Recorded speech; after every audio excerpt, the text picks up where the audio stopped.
Hello! Okay, so for number 1, we have to first figure out how many angles there are in here. So there's 5 angles, and we're going to calculate the sum of the interior angles by doing n minus 2 times 180. And all of these angles in here have to add up to whatever this is. This angle is 90 degrees, and this angle is 90 degrees because these lines are tangent. So remember, tangent means to touch the circle once, and it'll create a 90-degree angle with the radius of the circle. So 5 minus 2 times 180 has to equal the sum of these angles. Those angles are, these two make 160, these two make 180, and then we have this angle here, x. So 160 plus 180 is going to be 340. 5 minus 2 is 3, so we need to figure out what 3 times 180 is. That's going to be 540. And then we'll subtract 340 from both sides and get x equals 200. So x is 200, and if you want, you can plug that back in to check. Now in number 2, we first have to know that the hypotenuse is the sum of x and 2. So we're going to write that as x plus 2. This is, again, 90 degrees because this is tangent. Then we'll use the Pythagorean theorem to solve for x. So x squared plus 4 squared equals x plus 2 squared.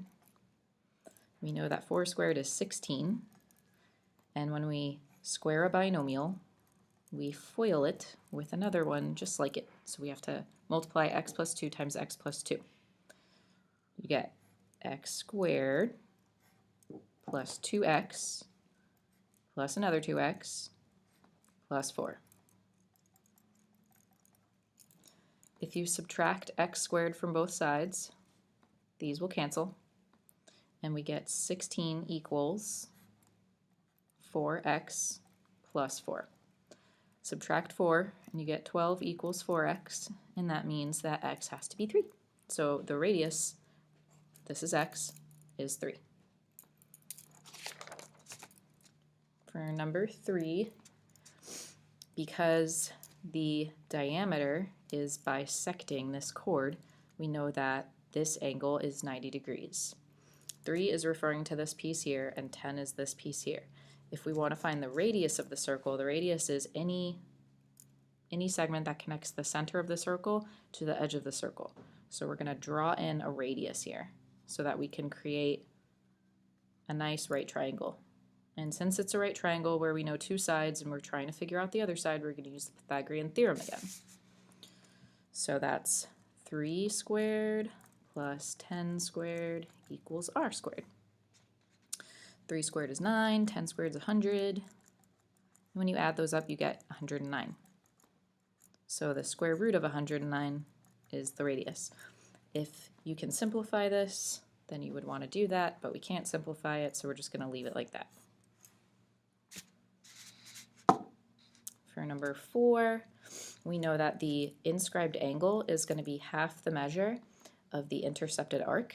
So the intercepted arc is this one right here. If 45 is half of this, then this would have to be 90 degrees.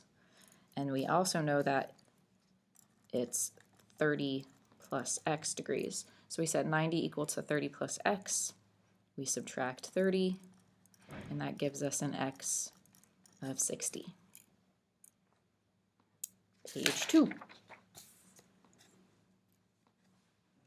So number 5 is basically the same concepts as 4, just with more angles.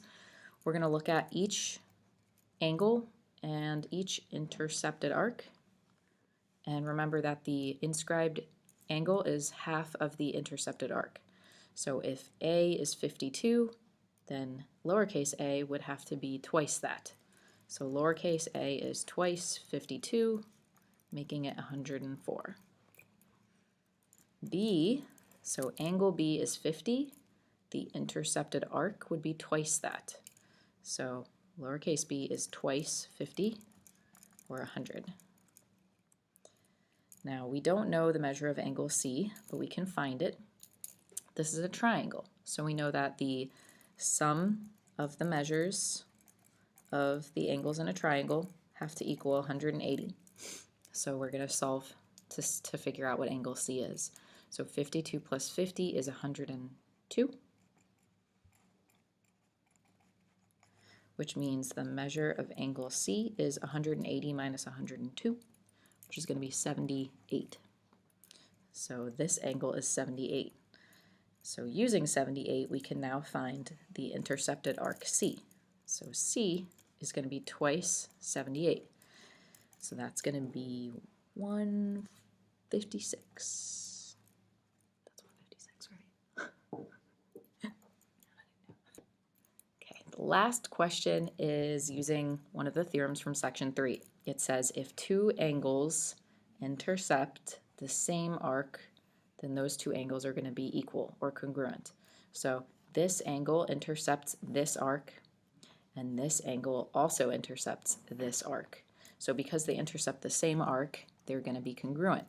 So we'll take the expressions and set them equal to each other and solve for x. If you subtract x from both sides, you get 2x. And if you add 1, that gives us equals 6.